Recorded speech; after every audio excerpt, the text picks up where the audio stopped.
Bienvenue, vous regardez France 24 et c'est l'heure de l'entretien.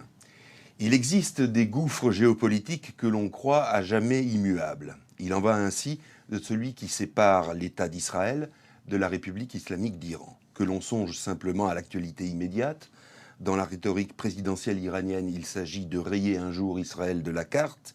Dans celle de l'État hébreu, la menace de frappe sur les installations nucléaires iraniennes revient régulièrement.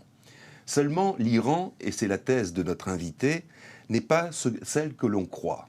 Sa société civile pousse sous les pavés d'un pouvoir religieux déclinant, et parce que la défense de ses alliés arabes chiites, irakiens et syriens, est pour elle primordiale, elle s'inquiète de la poussée des islamistes sunnistes en Tunisie, en Égypte, en Libye et en Syrie.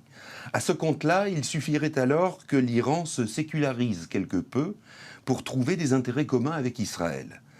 Prenant appui sur les relations millénaires entre juifs, persans ou non, et perses, Ardavan Amir Aslani développe dans son ouvrage intitulé « Iran et Israël, juifs et perses » l'idée d'une alliance de revers entre les deux États qui permettrait à l'Iran de sortir de son isolement diplomatique et ainsi de se préoccuper du sort des chiites depuis Beyrouth jusqu'à Karachi. Ardavan Amir Aslani, merci d'être avec nous aujourd'hui. C'est mon plaisir d'être là. Cette thèse que je viens d'évoquer, peut-être de manière un peu lapidaire, elle suppose la disparition du régime théocratique en Iran, oui ou non? Je ne le pense pas. Je ne le pense pas. Aujourd'hui, en fait, un peu dans la lumière d'un traité antique de l'Inde qui s'appelle l'Arthashastra, qui est le traité de gouvernement, le Machiavel de l'Orient, le principe de base a toujours été que l'ennemi de mon ennemi, c'est mon ami. Il se trouve aujourd'hui que l'Iran, qu'il s'agisse de l'Iran impérial ou qu'il s'agisse aujourd'hui de la République islamique d'Iran et Israël, ont les mêmes ennemis. C'est-à-dire qu'aujourd'hui, tout ce qui tire sur les chiites, tout ce qui plastique les endroits où les chiites se trouvent, tous ceux qui sont derrière ces innombrables attentats au quotidien dont l'Irak est victime, sont les mêmes qui prennent pour cible aussi bien les Iraniens que les Israéliens. Donc on en revient à cette vieille confrontation sunnite-chiite, finalement. Éternelle, qui aujourd'hui est davantage enracinée par la haine de surcroît que les Arabes sunnites ont pour les chiites perses. D'ailleurs, globalement, dans les pays arabes du Golfe Persique, on qualifie les chiites de Safaviyoun, c'est-à-dire les descendants de l'empire safavide, empire perse s'il en est. Alors, est-ce que vous pensez que le régime actuel iranien, dont vous décrivez dans votre livre ses faiblesses, est-ce qu'il est capable d'écouter une société civile qui, elle, irait vers ce rapprochement avec l'État hébreu? Je dirais que, dans l'absolu, oui. Même dans la pratique, l'État iranien n'a pas besoin d'écouter qui que ce soit. L'État iranien a besoin de regarder juste ce qui se passe au-delà de ses frontières. L'État iranien peut regarder le retour des talibans en Afghanistan. C'est l'objet d'une négociation aujourd'hui. Il peut regarder aujourd'hui ce qui se passe en Irak avec la révolte des provinces sunnites. Vous avez vu ces 10 derniers jours plus de morts à travers les attentats en Irak qu'en Syrie. C'est dire. Il suffit pour l'Iran de regarder les pays arabes du Golfe Persique qui ne cessent, si vous voulez, de s'armer contre l'Iran. L'Iran aujourd'hui est un pays menacé, au même titre qu'Israël. Israël peut regarder au-delà de ses frontières, regarder la déliquescence du gouvernement Assad aujourd'hui en Syrie et constater que, ma foi, qu'est-ce qui risque de remplacer ce régime? Demain, le rebelle islamiste salafiste. C'est pas un remplaçant meilleur. On peut regarder vers la Turquie, voir le régime d'Erdogan s'enraciner davantage dans l'islamisme. Regardez la Jordanie, où les frères musulmans ne cessent de faire des progrès. Regardez le Caire et voir Morsi, le frère musulman, au pouvoir. Aujourd'hui, tant l'Iran qu'Israël sont entourés, si vous voulez, par l'islamisme sunnite dans sa version wahhabite, qui est la version la plus agressive qui soit, et qui le menace. C'est une réalité. Mais malgré tout, pour les deux États, il s'agirait de boire un poison quand même assez amer que de reconnaître qu'il y a même convergence d'intérêts communs. C'est une réalité. Vous savez, la vie politique internationale, vous le savez mieux que moi, est remplie de volte-face d'alliances. Il suffit de regarder le déplacement de Kissinger-Nixon en Chine pour voir la Chine communiste reprendre sa place au Conseil de sécurité au détriment de Taïwan. Prenons le cas d'exemple typique qui, à mon sens, c'est le précédent qui va aider le cas iranien. C'est le cas birman, où vous avez un État banni, honni, paria à l'échelle internationale depuis plus de 6 décennies, qui en un laps de temps record, 18 mois, de l'état de paria, c'est devenu un partenaire privilégié des Américains avec des manœuvres militaires communes ensemble de l'océan Pacifique. Parce que la réelle politique et les intérêts stratégiques des Américains l'ont dicté. En l'occurrence, c'est la frontière commune, si j'ose dire, avec la Chine. Les mêmes choses prévalent pour les Israéliens. En Israël, vous avez aujourd'hui un procès qui fait la une des journaux. C'est le procès d'un arabe israélien qui est condamné par le système judiciaire israélien parce que de retour en Israël, après avoir combattu du côté des rebelles islamistes syriens, il était venu pour lancer, si j'ose dire, une djihad sur le territoire israélien, son pays d'origine. Alors que les Druzes israéliens veulent aller combattre du côté du pouvoir d'Assad. Israël constate cette réalité. Et d'ailleurs, l'Iran, si vous voulez, qui est une civilisation, il ne faut pas l'oublier, j'insiste souvent là-dessus, est un pays, si vous voulez, qui comprend la notion de ses intérêts. Revenons aux premières heures de la République islamique d'Iran, entre 79 et 88, à l'époque où l'imam Khomeini était encore de ce monde, où l'Iran était envahi par l'Irak de Saddam Hussein, où la planète entière défendait Saddam Hussein, armait Saddam Hussein, finançait Saddam Hussein. Eh bien, auprès de qui est-ce que l'Iran a obtenu quelques soutiens? Auprès d'Israël. Alors, dans ce contexte-là, la question du nucléaire iranien, vous dites dans votre livre, finalement, ce ne sont que des gesticulations, elle est parfaitement négociable et il est tout à fait possible d'éviter une guerre.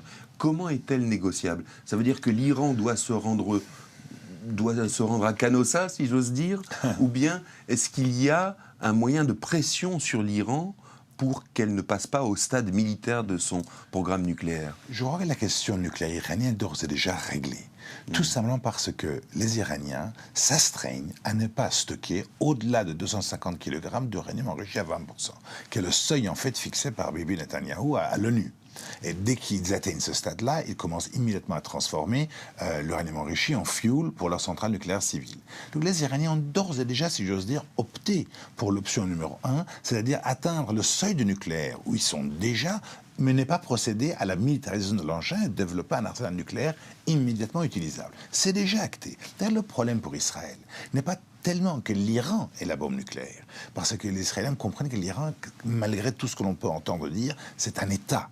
Et on n'est pas du tout dans un schéma millénariste de fous furieux de fin de millénaire qui même Ahmadinejad, même le président Ahmadinejad, d'ailleurs, dont le mandat prend fin.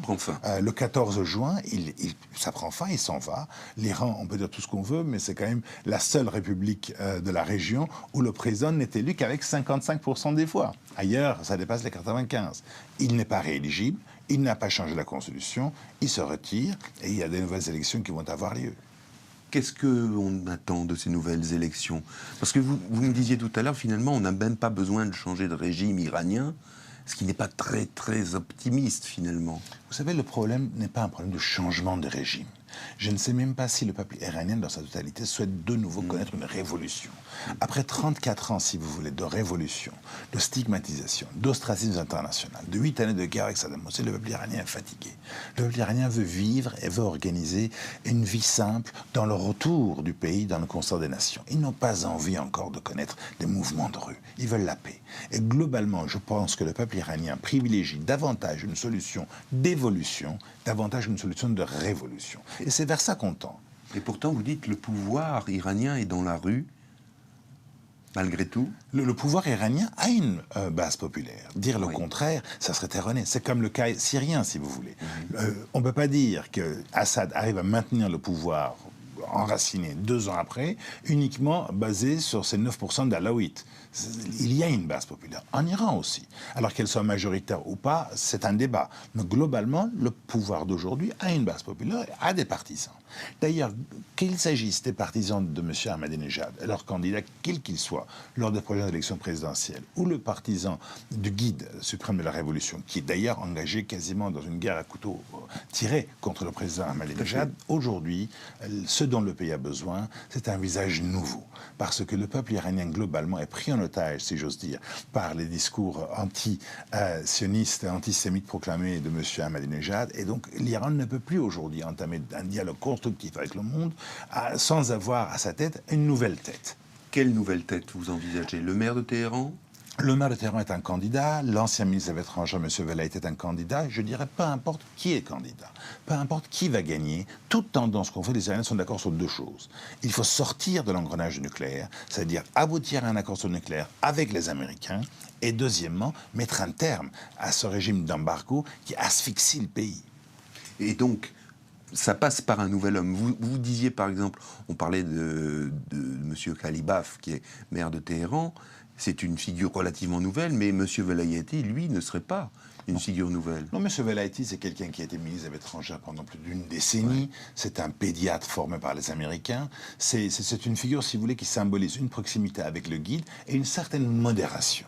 Mais l'Iran aujourd'hui n'attend pas un homme providentiel. L'Iran n'attend pas un sauveur. L'Iran attend simplement une nouvelle tête, un nouveau visage, pour pouvoir mettre quelqu'un de présentable devant la communauté internationale afin de sortir de ce marasme d'embargo et de ce marasme nucléaire qui ne cesse d'imposer au peuple iranien des sanctions insupportables.